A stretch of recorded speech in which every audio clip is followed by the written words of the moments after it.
Hello, I'm Carol Flevin.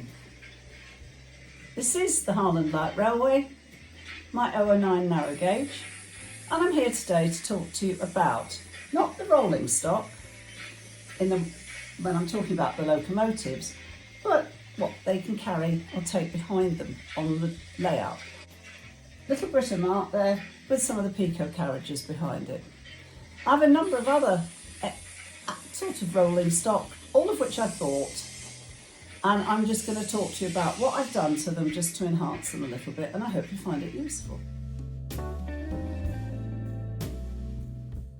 I'm on my workbench again, and I'm just showing you a little bit more about what I've been doing with some of the carriages that I wanted to have on the Harland Light Railway. Now, I've opted for some of the Peco OO9 wagons.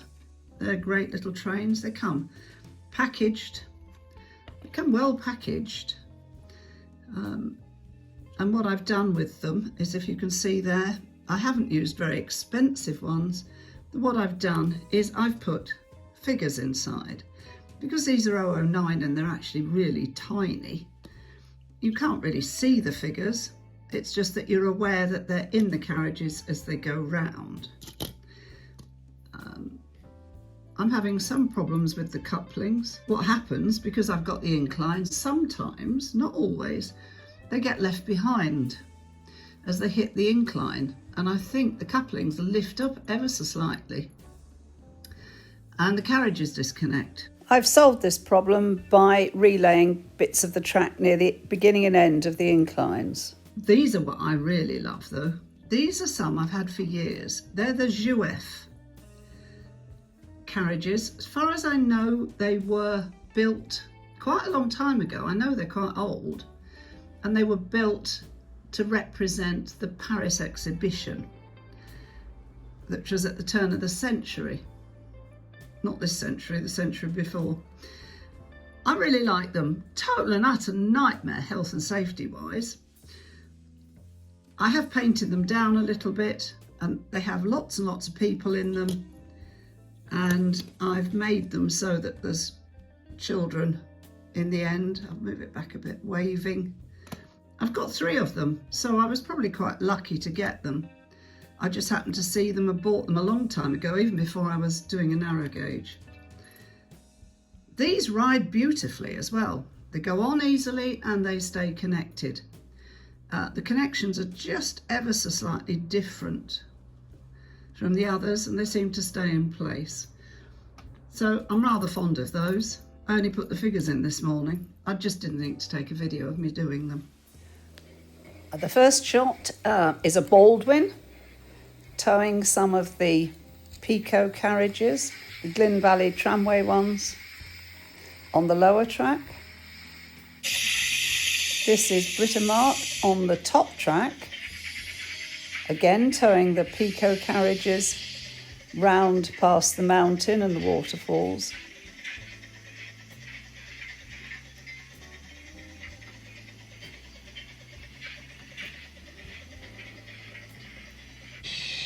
And these are definitely my favourite coaches. These are the Toastrack coaches being towed by Dorothea, round the corner near where the mine is, at the other end of the layout. And up above is Britomart with the tourist train of the Peco carriages.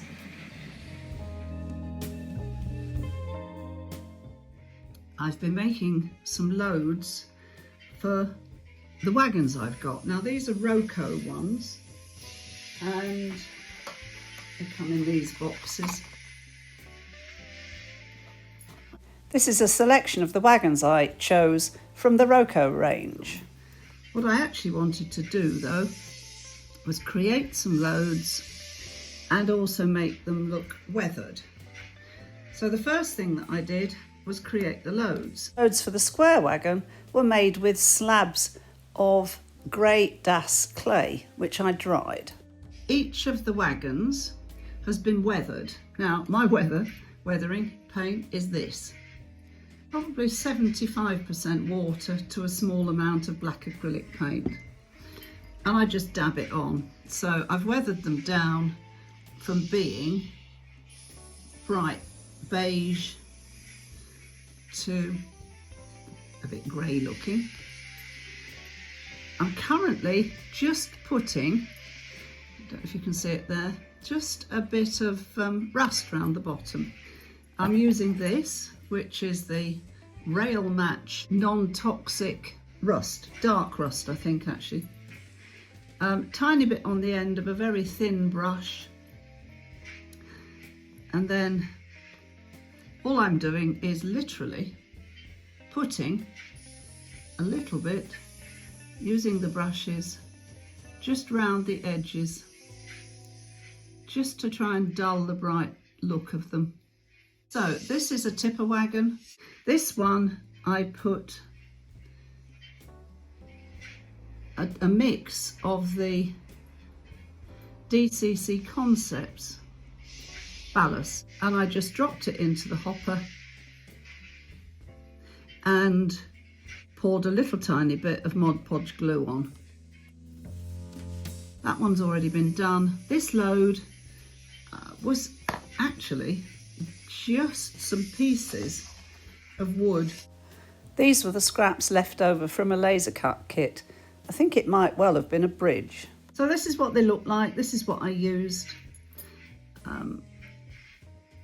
I love these little wagons. I think they're absolutely brilliant, but I'm still, I have to say, totally underwhelmed by these connectors, as I'm sure most people are, because I do see a lot of posts from people changing to other ones like magnetic couplers. The stupid thing is, when you want them to come apart, they don't want to. Put them on my track, which has a slight incline, and they get left behind. Let the loco push them, and sometimes they just run away from the loco. Relaying a bit of the track round the beginning and end of the inclines has undoubtedly helped, though. I thought I would show you the loads behind Britomart now that I finished them.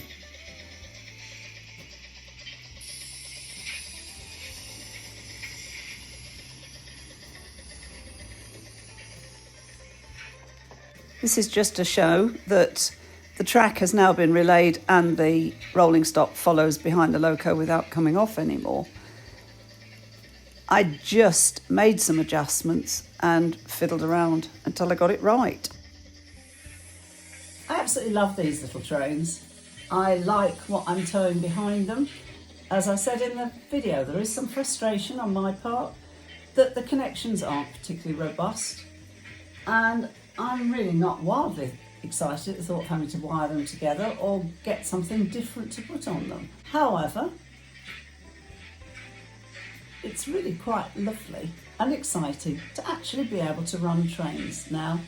And I've put a couple of extra little videos in to show you some of the trains that I can now run on this. Bye-bye. Anyway, if you've liked this video, please subscribe to my YouTube channel.